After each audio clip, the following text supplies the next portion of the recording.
when we first talked about this topic, I said my only concern is that it could potentially turn into a whole lot of just venting. Well, this happened to Michael, and one time this happened to me, and you're not going to believe this story. So I thought maybe we would try to get that out of our systems. So what problems have you encountered with student behavior? And let's focus on the last couple of semesters specifically. And be very general in our comments, not specific in our comments. Don't name names. Or section. All of my students have been absolutely fabulous. Oh, Because I don't have any. That's going to change in January. But they've been great. Okay. My only gripe is not enough of them are applying to my program. Aha. Well, all right, we don't want to frighten you with anything we're going to talk about today. I'll be right. The vast majority are great. It's just a few problems that Two or make... three. To be simple majority. Okay. It's a math term. So, okay, perhaps some of these pictures, hopefully not that one, but perhaps some of these pictures look familiar. What problems are you encountering with students? To me, it's a problem of a behavior that they're not exhibiting. They will not take notes. Aha. They just kind of have an apathetic, not going to do it. And that could cross into the area of civility that once you are expressly saying to them, take notes, and they're ignoring you, that is a bit rude. And I think that behavior of asking a student to do something like not use the cell phone during class, text messaging, and people not complying with those requests is something I've heard from a lot of faculty this year, and a student even saying something to the effect of, who are you to tell me I can't text message in your class? So kind of a respect issue as well. Having inside conversations. Yes. Perpetual problems. Yes, and the glare doesn't work. The speaking to them publicly doesn't work. The I speaking just go privately. talking here. How's that working, Tim? It actually does work. Does it? I was a trainer at my last job. I wasn't a faculty person, but I trained a lot of new graduates. And it's a generational thing. This new generation of kids think they have photographic memory when they don't. So it's glaringly obvious because I train people to work in adult ICU and I'd be like, you might want to take notes about this. Oh, I got it. And then after a week later, they get in trouble because they didn't do something. You didn't tell me that. Yes, I did. Should have took notes. Yeah. I just thought I'd remember because Cell phones, texting. Well, I see a trend, I'm sure most of you have seen, but just the entitlement attitude. I can't tell you how many conversations in my office begin with, well, I'm paying his salary, I'm paying her salary. Kind of like that gives you some control over the classroom and, just that whole entitlement, kind of thinking that they can take control of the classroom. Well, and that you work for me. Yes, That I'm paying your bills. It's like, really, the federal government's paying a lot of bills here, and the state government as well. Now, Ed, our criminal system divides crimes into misdemeanors and felonies, and then there are categories within those. And I think we probably would also agree that we have different degrees of problems in our classes. Sleeping to violence is a big range. And so when they're sleeping, you can think it could have been much worse. They're not. And there's the issue of how much we deal with, how much faculty just address within a classroom, and then there's when we have to get Julie involved, or other administrators involved, or security involved. Is there anything that we should add to this list? I would say maybe some of the clothing that's worn. Aha, well that potentially could fall under causing distractions, but you're saying in terms of inappropriate comments or just too much showing? Well, seeing parts of your body, but the body. So you don't mean like a T-shirt with a rude saying on there, but that you could mean, be a problem, but we've had issues with students with their pants just about falling off. it makes you wish it was high school because back in Texas, the high school's there. If your pants are drooping, they zip tie your belt loops together to make them tight around your waist so they stay out. wow. Yeah, they're like, come here. And they take their kids' belt loops and pull them together till it's snug and then zip tie. I don't want that level of responsibility. It's working great in Texas. At one of the South County high schools, when the students get off the bus, some of them are pulled out, like if they don't have the right clothes, and they're given a T-shirt to wear just for the day that says, "I love school." Oh, that's nice. Okay, but that's an issue that those of us who entered higher ed, partly so we wouldn't have to deal with issues of discipline, aren't quite equipped for, right? That it's built into high schools that you get sent to the principal's office, but we don't have that same system, we don't have the same training. So yes, I'm seeing issues with most of this, fortunately not threats and violence, but There's been a little of that this year, not a ton. I've seen a lot of rudeness to instructors, in which it sounds like instructors are trying to work with students on multiple attempts, and then they're asking our office to get involved and meet with students and try to encourage them to follow the instruction to be less rude in class, or that we might have to take extra disciplinary action against them. So, not that any of you have experienced any of that this What about year. eating in the classroom? Some instructors let them eat, some don't, Right. so they feel like they can do it in every class. And that's one of the issues I want to talk about. It's something that we should decide how, as a campus, we want to deal with those kinds of inconsistencies. It's always been okay because of academic freedom, but for this generation of students, it seems like the flexibility isn't working as well. I was in one class and it was just all crunch, crunch, crunch the whole time.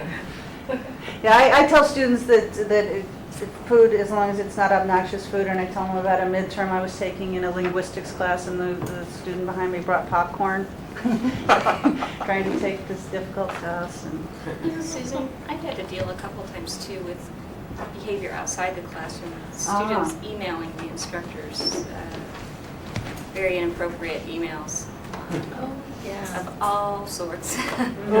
Videos, I mean, really, And I in didn't mean that kind of video. And in online classes, posts to discussion boards that are totally inappropriate. so we can put clothing as under causing distractions. We could put in and out of in and out. Whoops. Out of class. Of course, yeah. They're using technology inappropriately. I know I've been having a lot of trouble with tardies Yeah. for the causing distractions part. Mhm. No matter what I say, in fact, I've submitted my ARCs, it's not working. So I've seen an increase of that the last year or so. If anybody's seen, this was something that Andrea wrote a few years ago, and I know some of you have seen it, I've distributed it. The Unauthorized distribution. how to make your teacher hate you. And yeah, I wish we could somehow get it in the hands of students. It might be a little overwhelming, but it's things like coming into class late, not bothering to sit in the front, or not bothering to sit in the front, going to the back of the room, shuffling through your papers, making basically disrupting everything, announcing your lateness, then coming up to the desk and saying, "Can I have the handout during class?" Did you do Did I anything miss while I anything? wasn't here? Anything important? Did you guys do anything important Tuesday? Just out of curiosity, with regards to Brian's comment, I see that with repeat offenders, but I don't see it like over and over and over again with different students. I see it with like the same couple of students in each class. Are you having the same experience? Same or thing, different? yeah. Same, okay. Do you take roll at the beginning of class, or so does that student realize that you're taking roll at the Oh, beginning yeah. of class and they will She's not well be counted aware as of- present? Yeah, she's well aware of the penalties for being tardy. But She that doesn't keeps dissuade coming her. late. What time of day? She's not even phased. 12:30. Oh, So that's you an just early got class. up, That's yeah. Right, she's just Crash waking after up. lunch. Her party life is more important than college. We were just trying to talk about some of the causes. Assuming this is an increasing trend, we were trying to look at what some of the causes were. Julie and I were talking that cultural differences that encompasses a lot of different areas. The generation gap, and a few of you probably remember when Mark Taylor came and spoke to us about Generation Y, the millennials, and as Mindy mentioned, their sense of entitlement. That, but it's me. And consumerism, Laura. That sense that and then also Mindy mentioned that I'm paying for this, therefore I should get to set the terms. Negotiation, this generation of students feels that everything is negotiable. Narcissism, back to that entitlement sense of need. And then we do have a lot of first generation college students here, and that's a wonderful thing that we are bringing them into the academy, but they may not know the culture as well as somebody who's got more of a family history of college. Technology. Julia Hampton emailed me a link from the Chronicle. I don't know if anybody saw this, in the October 23rd Chronicle. Ill-mannered students can wreck more than your lecture, and I'll put a link on here if anybody wants this, but talks about many professors rankle at the notion that we should have to worry about classroom behavior, that says, but those sentiments hark back to a pre-digital age when only a handful of students fell into the category of ill-mannered. 10 years ago, distractions that could cause poor behavior in the classroom were confined to the classroom itself. So how are you seeing students be ill-mannered with technology? Angry Birds. During class? They're Oh, wait, playing you Angry don't Birds? even have students yet. No, but You're playing somebody Angry said Birds. that. No, I ain't got time to play Angry Birds. Facebook. Yeah. Other courses on Blackboard. Yes. Doing college 101 work in my English class. Well, and Facebook, not only is it looking at Facebook when people should be attending the class, but a lot of postings and cyber issues that are developing among students who are friends on Facebook but have a class together, and then things tend to blow up. So we've had a lot of Facebook issues that have been arising recently. Interesting. Yeah. Sexual harassment. Sexting. types of things. Yes. Sunday.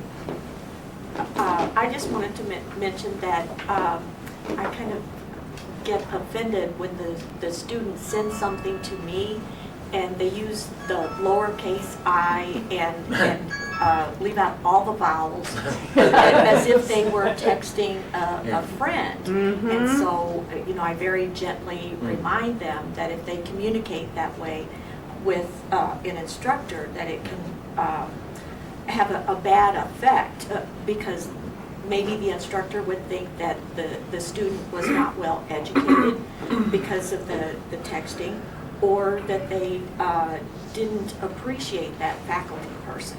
So Right, it is a lack of more respect, a gentle isn't it? reminder that they should use English when they actually And text. does a gentle reminder work?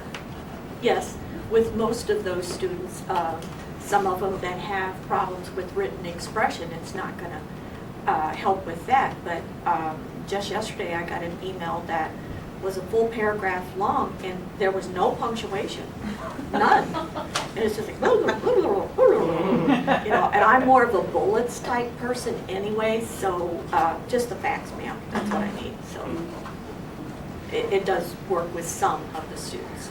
Yes, again, I guess that when we can reach them that way, that's great, but I guess part of what we're here to talk about today is the ones that we can't reach with the gentle reminders, or the glares when they're talking, or the request not to be on Facebook or doing work for another class during class. We don't teach that in College 101. I'm sure. And then there's the issue, I'm sorry, yes. I was just going to say this is technology, but I think one of the things that contributes to the problem in the classroom is that our students are not like those who go straight to a big university where they don't know anybody else in the classroom. They come in and they know 7, 8, 9, 10 other kids in the same class, and so they already have kind of an established persona, as the bad guy or the guy who has all the jokes or who doesn't take it seriously, and they have to, I think they feel they have to kind of live up to that particular reputation with their friends. So the kind of the 13th grade idea that community colleges have historically suffered from, and then there's the familiarity of high school friends.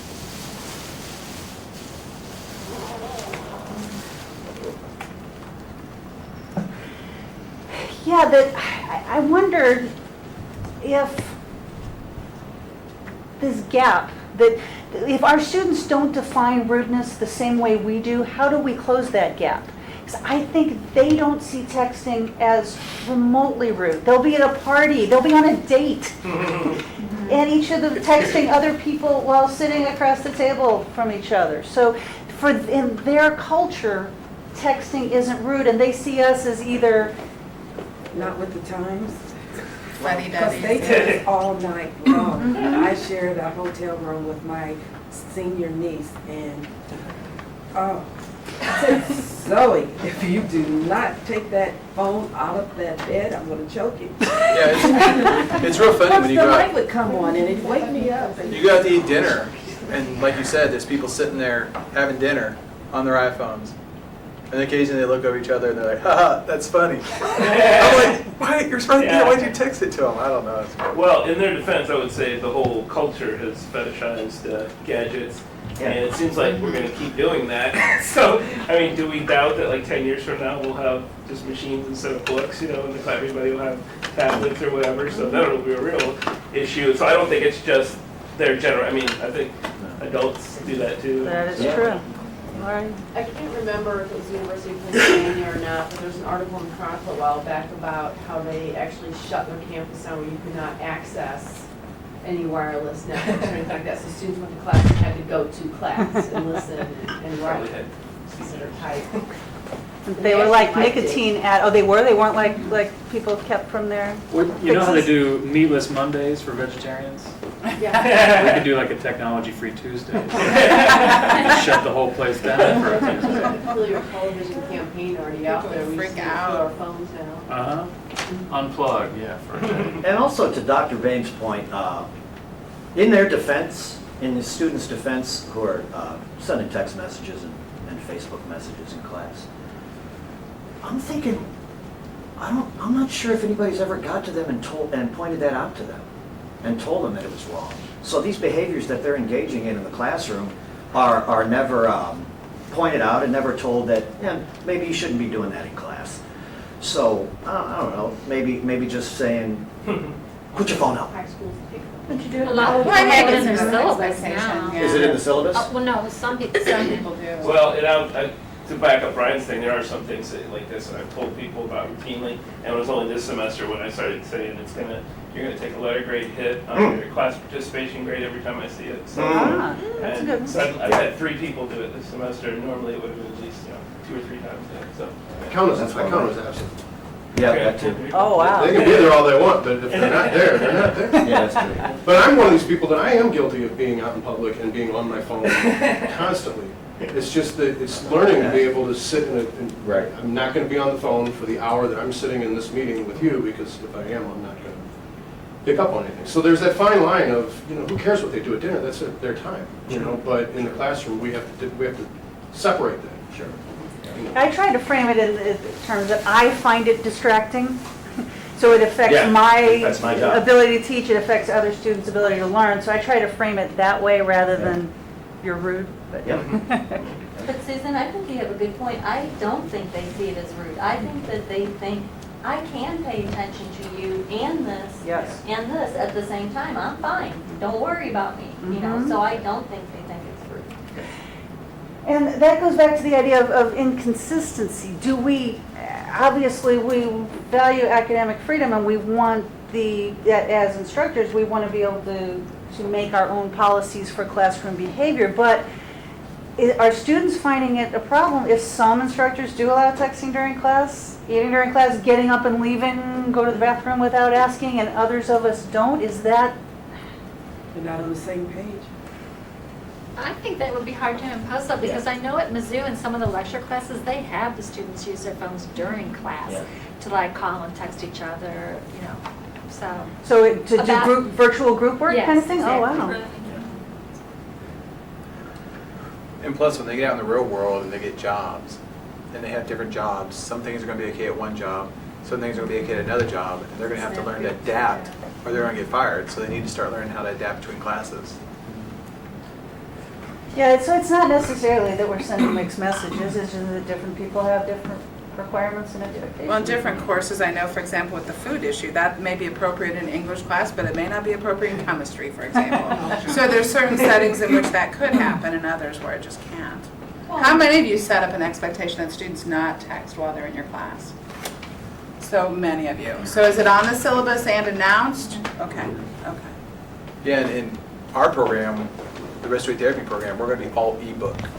Ah. So, and it's a requirement to have a laptop to be in our program. So we're not gonna have paper books, so everybody's gonna have a laptop. So we're really gonna be So- struggling with technology there. Yeah, how will you make sure that people are doing what you want them to Well, be doing at that given moment? Supposedly, they say that when, this is what information says, that when they set up our wireless network, and because they're gonna set up a hotspot for that one classroom, that they're gonna make it so that the smart podium or whatever it is, the computer there, can pull up what is being looked at on Vision. everything on the, off the whatever, the router. Yes. Yeah. So they say. Vision software, if you teach in a computer-based classroom, vision software is wonderful. And hopefully, I just did the furniture survey this morning, so I hope we will be getting some more computer classrooms if we beg for them. Is that on all of the smart classrooms It's- on the desk? It's on the classes with the laptops or desktops, any lab situation class where there are computers. And yes, you can monitor what the students are doing. You can, if they are doing inappropriate things, you can, you can make this giant eyeball pop up and then they're frozen, they can't do anything else. You can send out specific websites for them to use and then lock it so they can't go anywhere else. It's a very nice feature. I do think if you utilize technology to enhance your teaching and their learning, and so then they have something to do with technology that's actually beneficial, they're going to be less likely to be. Yeah, this Chronicle article, which I just got 10 minutes before class started, so I did some quick skimming, but she brings up that idea and says that that it in a way is a problem if we are requiring them to use technology under certain circumstances and then forbidding them from using it under others. It kind of can potentially send a mixed message. Well, that's probably why Mizzou has embraced, hey, they all got cell phones, let's just use them. And they're using them, let's do the good of the whole. Just sounds like, let's just embrace it instead of fighting it, I don't know. But to me, you can make this, it's like, yeah, we have a tool called a textbook, but not every test is going to be open book. So, there's sometimes we have to put things aside and sometimes we can use them. Again, that idea we're teaching adaptability, which ties into professionalism. The college is aware of these issues. And Julie and I were trying to brainstorm some of the ways that we've responded as an institution. And I led a brown bag discussion on this topic back in '04. And actually I was looking through the materials for it and found a response that Julie had sent me back then about this issue. I thought it was a new issue. I didn't realize we've been talking about it for 7 years. And it's just gotten worse. But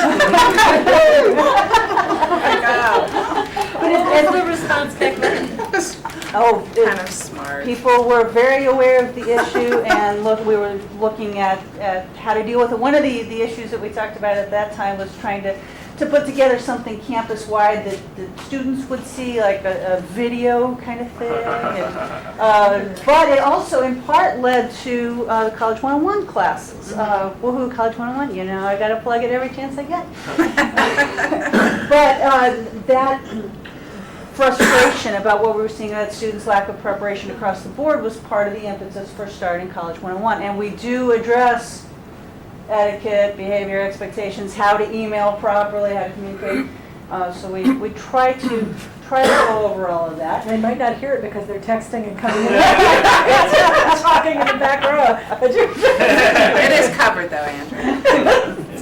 Yes, but as we all know, we tell them things, but that message needs to be reinforced many times, many ways. The ARC hotline is a way to address that issue. The CTL came since all of these things happened.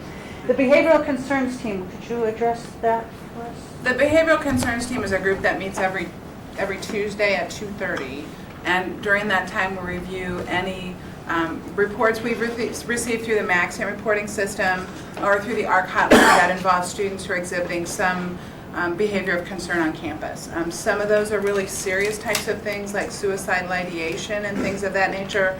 Others are classroom disruption. So we use a threat assessment continuum to try to determine how at risk the student is to behave in any way that might be harmful, and then we determine some mechanism to work with that student. And sometimes it's a simple conversation with the student at a low level of threat, and sometimes it's very specific in terms of what they need to do to continue being a student on campus. And would you say that group has had more work to do in the last few years, or? I think last year we probably had about 75 students referred to the behavioral concerns team, and I would envision that we would have more than that this year, I would guess, at this point in time. Right now, we're receiving about 3 Maxine reports per day, and many of those right now are academic dishonesty issues, but also some classroom behavioral concern issues as well. So. And I was shocked when Julie told me that, because I didn't know if the word was out. I didn't know if faculty were that aware of Maxine. Has anybody in here used it? And you want to talk about you want to talk about the process? I don't really know. Again, no specifics. I've done it twice. I don't really know what happened on the other end. The email that was, I think there's a box that you can click that says, please forward me a copy of this or something, came to me as gobbledygook. It was like scrambled, so I couldn't really read anything anyway. I've not heard, so for me it's just a... Did you report academic dishonesty or? That was one. Was that a recent one? What was it? Define recent? Within the past couple of weeks? No. Okay. Can we talk after we're done? Sure. Yeah, I'll tell mine because I did it twice. When I sent my Maxient report, I also emailed Julie because that's what I understood we were supposed to do. And so I heard back both. I got my reply from Maxient, which was just basically a summary of what I had reported, and then I heard right away, actually twice, from Julie that day, and then the next day as well with the student. And Shirley was involved too because he went to her. And so that was an incivility thing. It wasn't cheating. It was the student who was, all along had been sitting in the back row and kind of yawning and eye rolling. And on this particular day, he stretched himself out at first and gave us a nice view of his belly. And, I said, well, you don't have to be here. College isn't like high school. It's voluntary. So if you don't want to be here, you can go on. That's okay. I'll wait. And then he said, you're not getting rid of me like that. And slapped the desk. Seriously? He did. And he rushed down the hall to Shirley, and she could pick up the story from there. Just move it along to Julie. Got all squared out. It's all settled. Is he still in your class? No. No, I didn't see him. Yeah. Julie talked over and handled it from there, but He was very similar. So I guess I did get rid of him easily. So we put the Maxine reporting in place. We've got the ComTree counselor available on campus. Is she involved with the behavioral concerns? Yes, she sits on the behavioral concerns team, and we have the counselor, and there's also an intern. And so the counselor goes around to the other sites, primarily Arnold and Hillsborough, but she's here about 25 hours a week, and the intern's here quite a bit as well. So, And back on our list of causes, Sunday, would you address the idea of certain behavioral disorders that we may see in the classroom that could appear as incivility, but are in a sort of a gray area of accommodations? Yes. I would estimate at this time that we probably have 25 students that are in the autism spectrum, and their communication skills, it's kind of like having social dyslexia. So they don't understand the glare or putting the eyebrows down until you explode, and then they're like, what's up with her? They don't get the subtleties that their behavior is unacceptable. So that would be probably the most prevalent. We do have a student that has the narcissistic personality, so the world revolves around her. There's just so many different things that we see coming in through our office.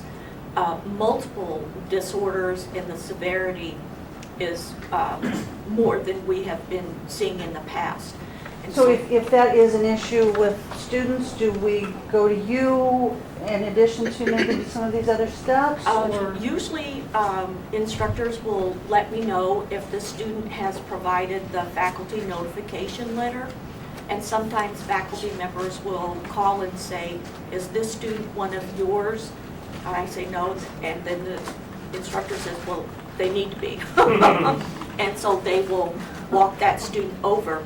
And one of the little inroads is that I do different workshops, and so if a faculty person thinks that a student has a disability, you can't say, well, you look like you're disabled.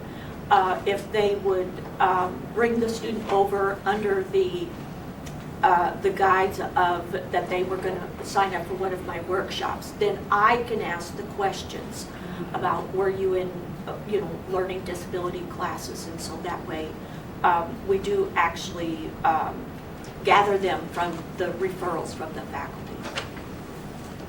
And when I'm working with a student, I will generally just let them know if they had an IEP or a 504 plan in high school, that there's some college level services available to them, not suggesting to them that I'm diagnosing them, but just letting them know. And oftentimes students will say, well, I did have an IEP in high school, and then we can gently transition them right away to Sunday, because sometimes it's an issue of discussing what's going on and coming up with some classroom management techniques. And Sunday's really helpful at helping them to see some ways that they can work on some of the behavior stuff.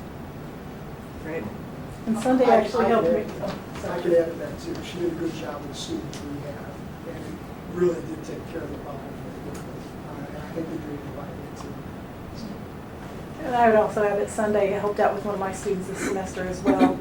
I reported it to Maxie, and after I talked to her first, because I knew the student was one of hers, and it was one of the autism students, Asperger's, right? So she's very smart, she does very well with her writing, but she shouted at me twice when I was trying to help her. And she screamed at me twice, and I said, oh, don't do that, I'm trying to help you here, And she didn't get it, and she didn't really, I think, even understand, and I was puzzled by it because I didn't know before I talked to Sunday that that was an issue with her.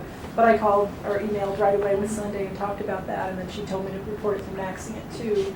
And then I understood that there were 2 other of her teachers who had similar issues, and so she's still in class and she's doing fine, and we were able to resolve that very nicely. And for anyone who may not know, one of the benefits of Maxian is to look for trends. So it's not only to flag issues within a specific class, but it's to look for trends across several classes so we can intervene. We have the Agreement for Success and the Student Code of Conduct, and Julie and I were trying to figure out how to get those more in front of students' eyes, and that's something that could happen through College 101. But number 1 on the faculty staff agreement for success list is I will treat students with courtesy and respect and expect the same.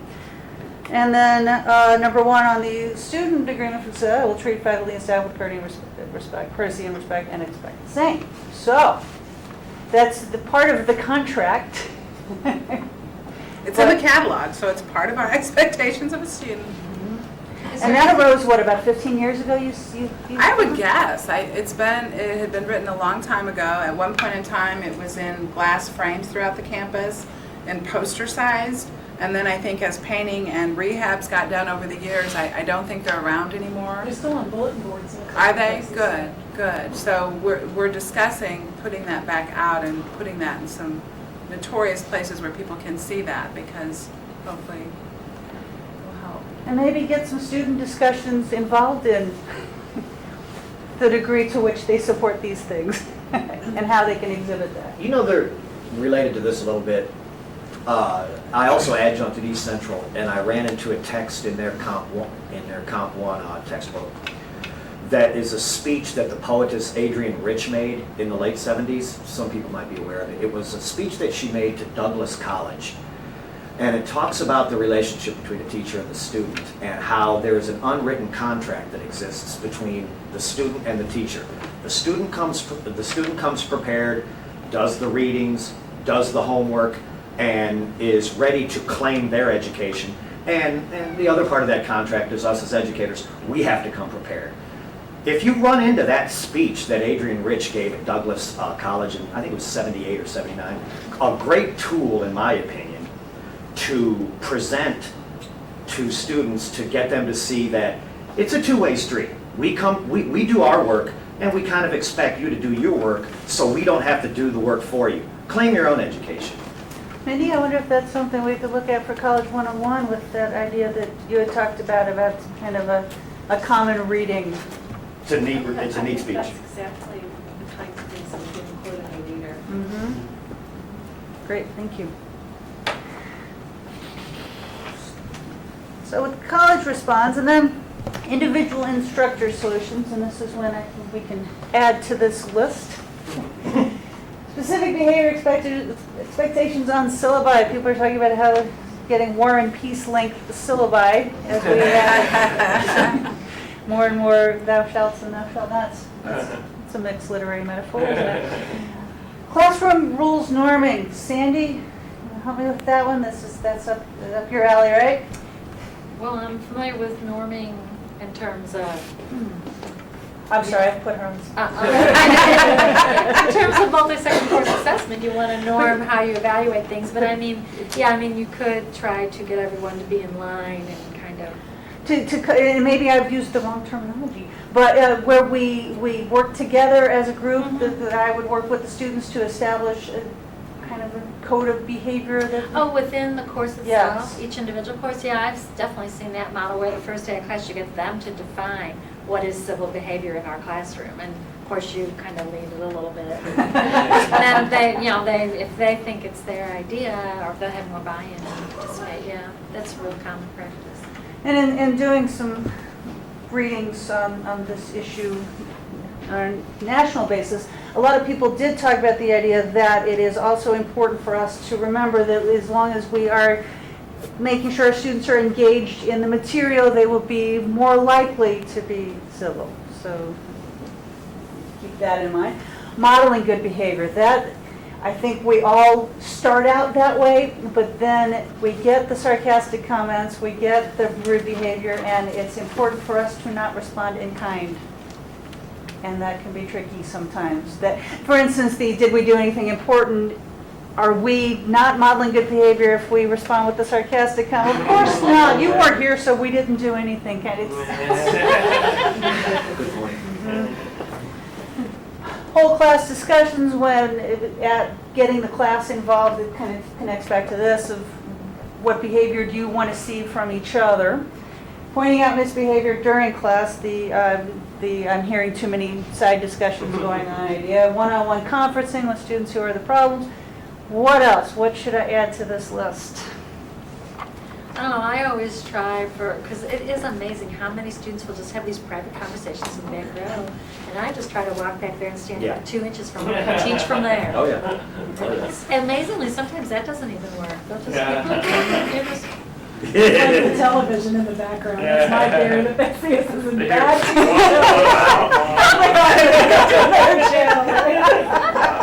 Charlie Brown.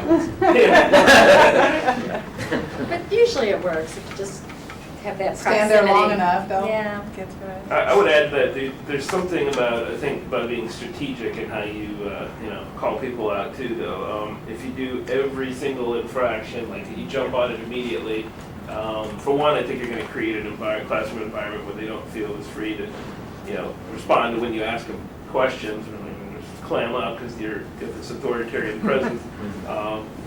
And then, sometimes they are just asking stuff like, so, what are we doing in this thing? They're too embarrassed to ask the thing, but they want to know some information about the class. And sometimes I'll go, hey, what's the conversation? Oh, I was just asking. And I don't, fly off the handle about that. I go, okay, Yeah. well, yeah, we're doing this. The what page did he say? Yeah, exactly. Yeah. So. I agree. I oftentimes even play dumb even if I know they're not asking questions. I say, oh, you have a question? Yeah. Yeah, exactly. Yeah. Sometimes I permit stuff too, like if they're looking at the score of the baseball game or something like that, I'll say, all right, what's the score? Now put it away. Like you kind of stay true to who you are too, without like saying, no computers, like the student does. Okay, you've got that. Now we're moving on. And then they get So it's not acknowledge okay. it, but don't make too big a deal out of it. Yeah, it's sort of like a reward, because I had a student come on opening night of NFL. He's a huge Green Bay Packers fan, but he still came to class I could tell he was just so anxious to get home. But I rewarded him by saying, we're gonna have a break soon so you can check the score, just to let him know, like you said, that we're real people and we understand there's life outside the classroom. But God bless you for showing up, yeah. It's when they pull knives out to clean their fingernails. Now, did you have in your syllabus that they can now pull knives out? I assumed the no weapons on campus was enough. It's not a weapon, it's just a knife. So that goes back to that different definitions. They go Bowie knife. Right? Susan, one thing that I think that students don't realize that their behavior impacts other students.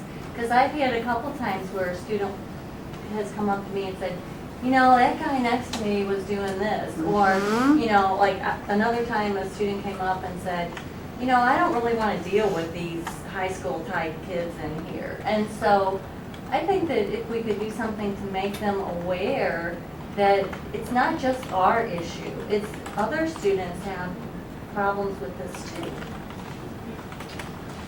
So to frame it in terms of how it affects others. Yeah, because, it's not, obviously, it's not just side conversations don't just happen when we're talking. Sometimes you ask a student answers your question, and they're over here, they obviously are not valuing what their fellow students say. Yeah, it is an issue of respect for the individual student, for the class, for the instructor. And I've heard student complaints of the class is chaotic, the instructor can't manage the class. We have some scenarios.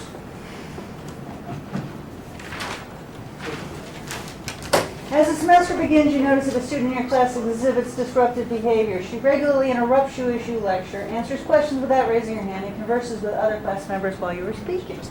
You've made several comments in class instructing students of your expectations in the classroom. You had hoped that those announcements would resolve this situation. The problem continues. What do you do? What resources do you have? And how have you dealt with this problem before? You can dismiss them for the day, right? At least say, no, can't comply, see you later. Have a chat with me during office hours about this or something maybe. We really have kind of several different problems there as well. The answering questions without raising the hand. I've had that a number of times, and I like to say something like, I really appreciate your enthusiasm. I'm so glad you want to be part of this, but I want to hear from some of the other people too. Sometimes that works, mixed results, sometimes it doesn't. But I think that's kind of different than talking with other class members. And I think interrupting the lecture as well is something that a lot of people are reporting. And always personalizing everything. Those same students that tend to be the ones who interrupt and make a lot of comments, it's always, they'll take whatever reading and then relate it to something in their lives, and then it turns into everybody talking about their lives, and yes. 10 minutes later, we say, okay, let's go back to what we read. So what resources are at your disposal if this problem continues? I think the biggest one is your colleagues, other full-time faculty, other faculty. Because that's a great idea, and I hadn't really thought of that, of, just kind of saying, I'm glad you're enthused, but I want to hear from other people as well. I try to think of the best possible spin on the behavior. Because a lot of times those kids really are coming from, I'm so excited about this, and it connects to something else that I'm thinking about or that I know about. Yeah, I had a student that was really enthusiastic once, and he was just going to comment on everything. And I was like, a lot of students will just sit back and let you and maybe a couple other people talk the whole time, and then you'll do great on your class participation grade, and they won't. So I'd like you to hold back a little bit. Occasionally, we'll maybe wait for other people to chime in and respond. That wasn't even really, he wasn't trying to be rude. It was just super enthusiastic. I love that. But the one-on-one conversation seems inevitable in some of these cases, rather than just making the general announcement, maybe not getting that this applies to you personally. So having, see me after class, or see me in my office, I think. Right, so let's say you're handing back graded tests and one of your students takes his test, reviews the grade, wads the test into a ball and throws it on the desk. This is back for class upstairs. other occurrences during the semester where the student indicated that he'd hoped you were sick so that class would be Oh, canceled. my. And stated several assignments were, quote, stupid. You didn't confront the previous situations. Yeah, hoping to go away. What should you do? How should you proceed? One thing I do in Skill 101 is I tell them, okay, everybody get out your syllabus, which one of the expected learning outcomes does this assignment relate to? And of course, nobody wants to get out the paper, but I always tell them I can outweigh them. And then I just wait, and then make them identify one of the outcomes, and that's why we're doing it. And they hate that, so it stops them from saying it again. Because then I know. Oh. And you stand right by their chair when you do it. I can't remember doing it in response to something like that, but I do make announcements like, I'll sign drop cards anytime. So if you want to go, feel free. Emphasize the voluntary nature and the choice they have made to go to college and become educated people? Or point out to them, McDonald's is always hiring. I already work there, though. I just lost my Why job is there. it stupid? Why? Right. Tell me Yeah, why If it's you want to stupid. quit working there. Do they You can ever, make a valid argument. that's a good idea. Do Yeah, they you're ever right. have a valid argument? Well, nobody's ever told me my stuff is stupid. Oh, Laura. No, they need speech classes. They scare, you scare them. All right, so let's say it's right before class begins. You're in the room, but you haven't actually started class yet. Your students are talking about politics. You overhear one say loudly something derogatory, in this case, saying someone that Romney's a Mormon, that's a cult, and they're weird. You haven't started class yet. How do you handle this situation? Or do you? Well, I appreciate your free As an speech, admin, but talk about that outside of class. That's I don't want not- to hinder it's your freedom of before class, speech. though. Oh, yeah, I know. Well, this goes back to the contract that you put up a few minutes ago. The respect, well, either direction, student to teacher, teacher to student, so. Yeah, but it didn't say in that contract student to student. It says respect the Oh. differences, that doesn't. Yeah, it does say that. I think it can be addressed though, like, I would seriously say that's an ad hominem, that's a fallacy in argument if you're in a speech class or in an English class or whatever class, that's, why is this statement wrong? There's some red herrings in there too. In that one. So even though it's not during class time, you would feel that it is appropriate to interject? Learning opportunity, yeah. But I would also say that it creates we're going back to that hostile environment for the other students. Exactly. So I would definitely say that, I would argue. Aha. Because, that student may be creating a hostile environment in other classroom settings. I would probably just pull them aside and say, hey, not everybody has the same political views as you, they may not feel the same way, so, and then if they kept talking about it, then I would, maybe arc it or send it up.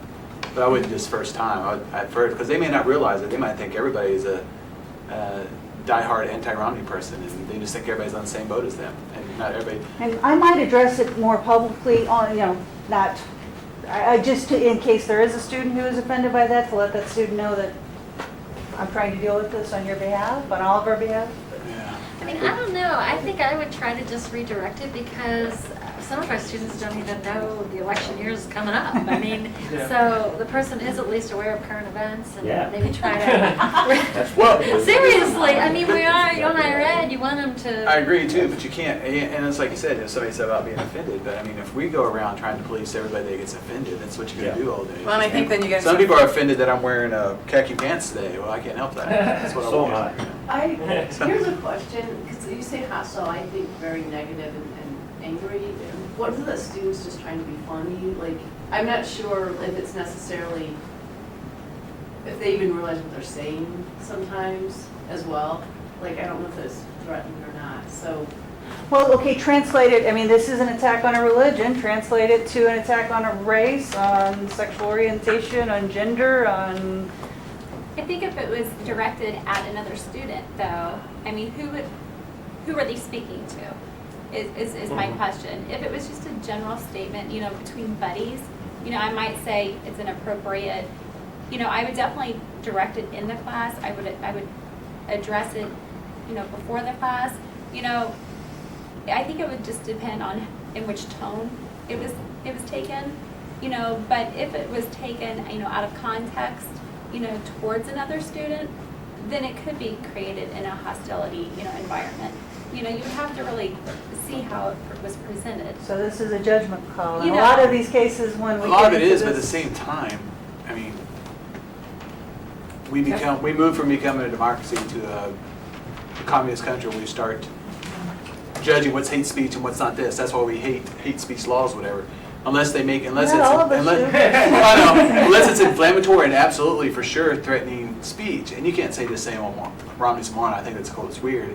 You can't say that that's purposefully threatening inflammatory speech. Now, if you could see that you knew there was a person that was in the class that's Mormon who'd openly talked about it, and then that person's saying it at their face, then you could say that's a different story. But it's, you know. Like what if you showed religionists or whatever in class? I mean, that says all kinds of stuff about Mormons stupid, Christianity stupid. I think that's the whole situation, right? I Bill think Maher.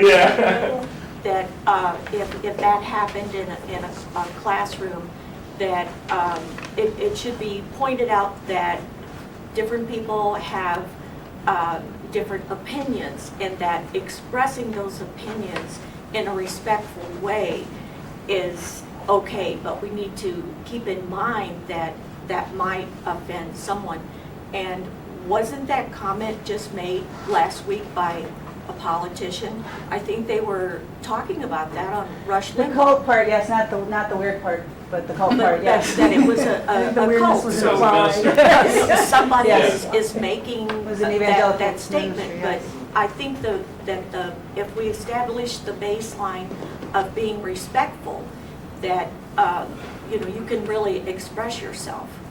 I think it does make a difference whether it happens before class or during class. That takes the gray area out if it happens during class, right? I would like to know what knowledge he has on a Mormon to even make the statement. That is You know, true. he studied the Mormon. Put it back on the I watched students. South Park. Well, it's also Broadway. tone too, really. How did he say it? What was his tone? What was And it? that's like. It's like she said with the joking judgment thing, call, you yeah. know? All right, so again, out of the classroom, what if you're in the cafe and you see 3 young male students gathered around a laptop? And the way they're laughing and huddled together, you suspect they're looking at something inappropriate. You can imagine the laugh. But they've situated themselves in such a way that you can't see the screen. What do you get involved? Do you not get involved? No way. Okay, so what if, from their comments, you can tell they are looking at something inappropriate? Do you get involved? And then what, they're looking at using our Wi-Fi? They're using our Wi-Fi, and it's in a public space. I think if the students around them were clearly uncomfortable, then I might be more likely to address the situation. If I know one of the students, I might go up and be like, what's up, funny guys? But if you know one of them, if you don't, it's a lot harder to approach them. Well, what is our, I don't know, what's our internet policy We say? say you can't look at inappropriate stuff using college equipment. That if, you know. What if it's their own laptop? Still using our Wi-Fi? Oh, what if they bring in a DVD? Oh, I don't know. Well, yeah, but I guess if you know it's through the internet, if you were for certain, like if they were looking at a YouTube video, and you know, then you can be like, hey, you know, guys.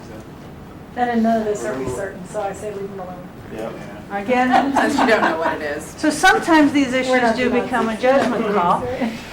So where should we go from here? As a college, as individual instructors, do you have, is there more we should be doing as an institution? If these problems are increasing, is there more we should be doing to have a dialogue? Should we have a dialogue about this kind of dialogue that involves students? Or what should we do as a college to address this? Other than everybody should teach College 101, of course. But beyond that? It's a given.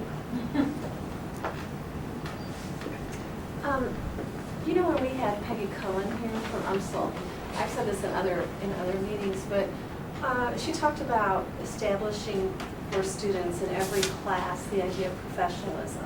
You know, I'm a professional, you're a professional student. And it goes back to those 2 statements about mutual respect, basically.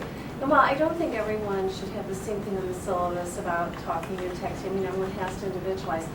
I wonder what good it might do if we came up with a common mutual respect professionalism statement that everyone would agree, or most would agree, to just put out there on the syllabus, so that you just keep it in front of them, that they're professionals and we are. And then, you know, all of the detailed stuff for your class, of course, is yours. But a united front that says, you know, that this is a professional institution and we want you to make that transition from high school to here, or from never having been a student to now being a college student, and, you know, do it as a group.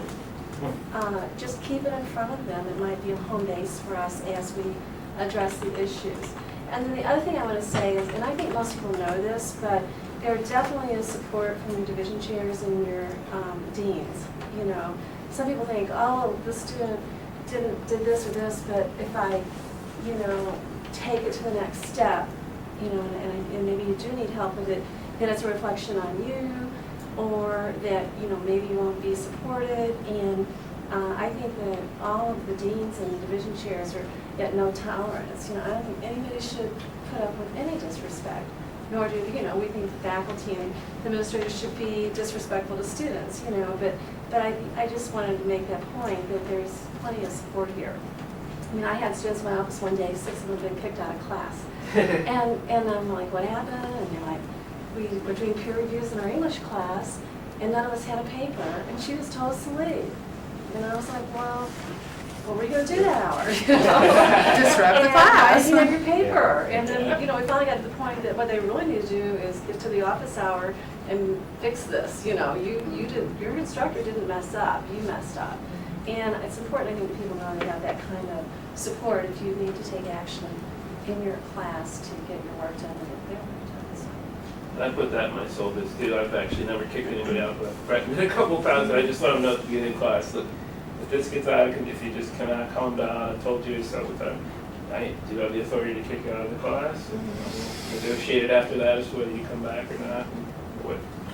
And they will frequently then run to someone and need help getting back in, you know. Have you seen that YouTube video where the instructor did tell the student to leave, and then the police finally came and arrested the student? It was good. Yeah, it was good. It was at a 4-year school. I think it might have been. It was horrific. But yeah, this was probably a year and a half ago. It happened. Didn't one college student get tased by the police in a lecture? No lecture? Yeah, he was being adamant in a lecture hall, and the police had they tased him. Well, I was in the carry. I remember. I don't know. Don't tase me, bro. Don't tase That was a public forum. And public safety has had to get involved in situations where we tried to get a student to leave the class and the student just wouldn't leave. So Really here on this campus? this year, yes. Oh, wow. I just did that with me once. I said, I'm going to go get the dean. He's like, where is the dean? I got the office. He's like, I'm going to go complain to her. I'm like, he's my guest. I think Mindy's idea of the statement about professionalism on the slide is really good. And I think also putting up those agreement for success, putting that up around campus is really a good idea. Well, and the statement of professionalism helps bring back the point that these behaviors will not be tolerated in the workplace. These are terminatable offenses from the first time that you do many of these types of things.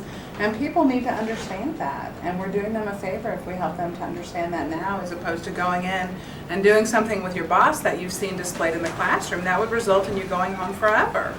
So that's not tolerable. So would we work through student senate to get some student buy-in? Or what? How do we get student involvement and buy-in?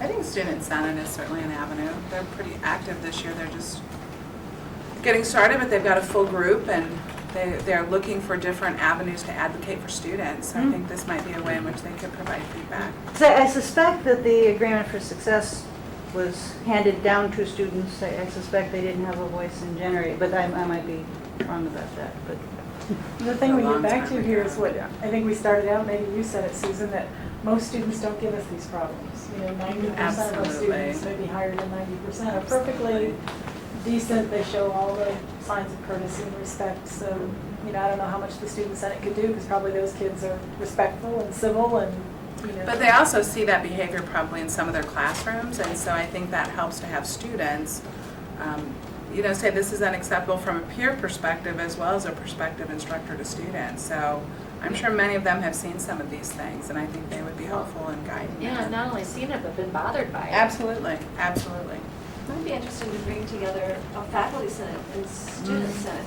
tell the students, the faculty leadership wants your help in addressing this, and bring the two groups together to see how it plays out.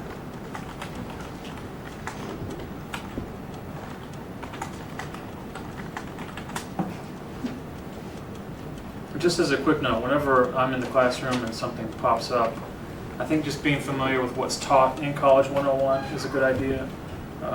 Whatever the issue may be, because I've taught it quite a few times, but I always say, as we learned in College 101, X is not acceptable and this is why. And I remind them about why it is and just constantly try to connect it to other skills that they're learning. And the other note I wanted to say was, not every classroom like biology or chemistry are you going to be able to point out red herrings, of course, in someone's argument. But anytime you can make it a teachable moment, I think is important. So like Laura was saying, I mean, you could even push it so far as to say, I'll give you extra credit if you write me an essay explaining why my assignments are stupid. I mean, you give them an opportunity to learn from what it is that you think they're deficient in. Now, of course, that can't always work, but anytime you can make it a learning moment, I think is the right thing to do. And that also preserves their freedom of speech. Right. Because people will throw that back. I have First Amendment rights to say what I want to say, blah, blah, blah. And I think that preserves that, but also gives them an opportunity to have some thought-provoking review of what they've been stating in Right. public that can be offensive to other people. Right. That's one thing I tell my students, you have freedom of speech, you can say what you want, but you also can walk to your car by yourself.